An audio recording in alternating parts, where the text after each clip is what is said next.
The flickering streetlights cast eerie shadows across the walls of my dimly lit living room.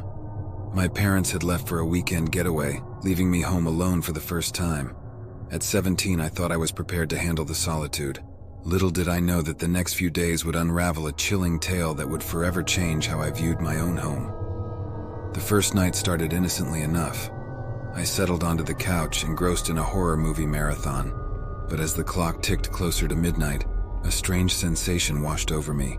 A feeling of being watched, as if unseen eyes bore into my very soul. I laughed it off as mere paranoia, a side effect of the horror movies I was watching. Hours passed and exhaustion finally overcame my unease. I headed upstairs to my bedroom, hoping to find solace in sleep. Just as I was about to drift off, a faint sound echoed through the house. Footsteps. I dismissed it as the creaking of old floorboards, attributing it to the house settling. The next morning I awoke to find the house in disarray. Furniture had been moved and the front door stood ajar. Panic surged through me. Could someone have broken in? I searched every room, my heart pounding with each step. Yet I found no sign of forced entry, no evidence that anyone had been there. I brushed it off as a strange dream, my imagination running wild in the dead of night. Days turned into a surreal blur. Each night I was plagued by bizarre dreams of shadowy figures lurking in the corners of my home. Each morning I woke up to minor yet unsettling changes. Objects shifted, lights turned on, a faint whisper riding the wind. I attributed it to my own forgetfulness and fatigue. But as the week wore on, my unease grew. I felt a presence, an otherworldly energy that seemed to feed off my fear. I spent my nights wide awake, straining to hear any sound that might betray the source of my anxiety. One evening, as darkness descended, a flicker of movement caught my eye. I turned towards the window and froze. There, just beyond the glass, stood a figure. It was tall and indistinct, shrouded in darkness. Fear surged through my veins as I realized there was no mistaking it. I was not alone. My instincts screamed at me to flee, to call for help, but my body refused to obey.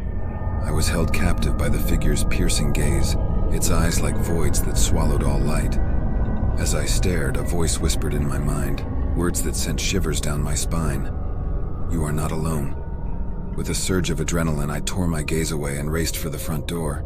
I stumbled outside, gasping for air as the weight of my home lifted from my shoulders.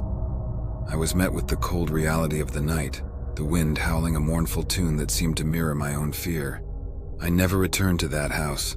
The memories of those haunting days are etched into my mind, a constant reminder of the terror that can lurk in the most familiar of places. My parents returned to find me shaken, unable to explain the horrors I had experienced. To this day, I can't shake the feeling that something had been waiting in the shadows, watching me. The home that was once my sanctuary had become a prison of fear. I had been home alone, yet never truly alone, and as I cast a final glance at the house that had once been my refuge, I knew I was leaving behind more than just bricks and mortar. I was leaving behind the darkness that had forever tainted my sense of security.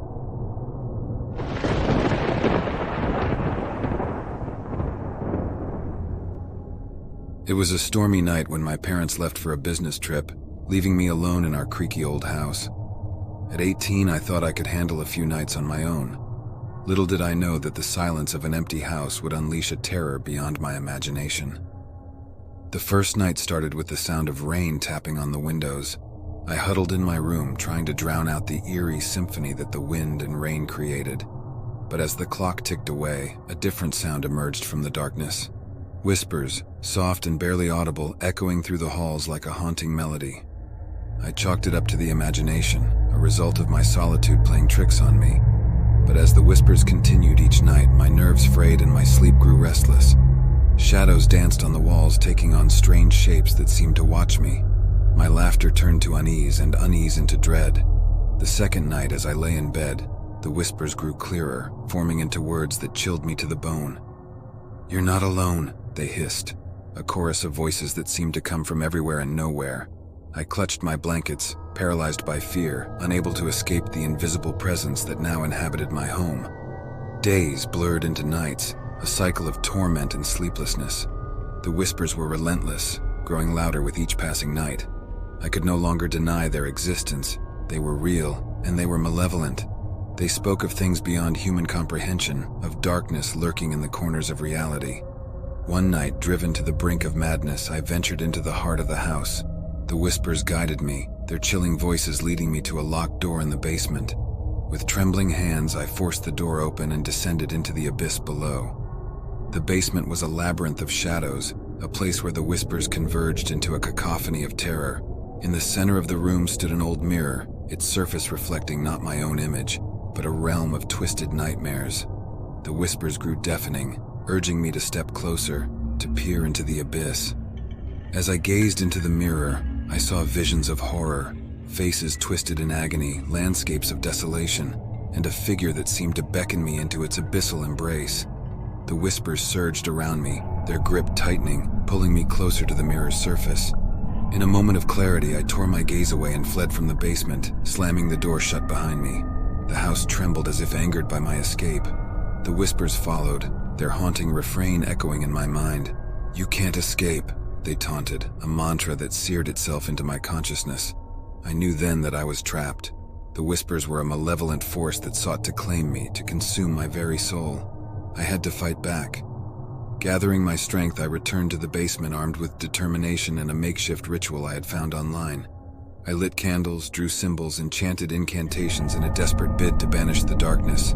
The air grew thick with anticipation, the whispers becoming a furious storm of anger. But I persisted, my voice shaking but resolute.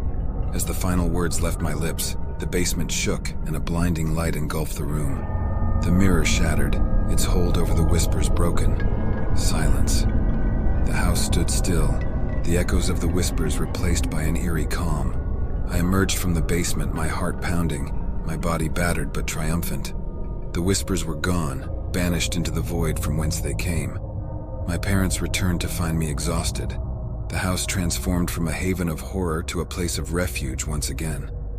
I didn't share the truth with them, knowing they wouldn't understand the terror I had endured.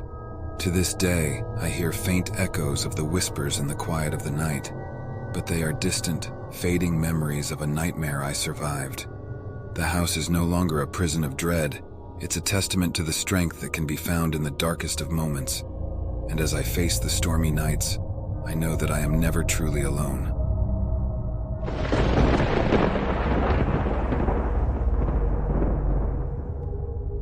Like the video, subscribe, and turn on notifications for more chilling content.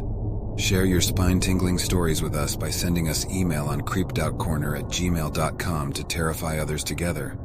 Stay brave, and see you in the next scare.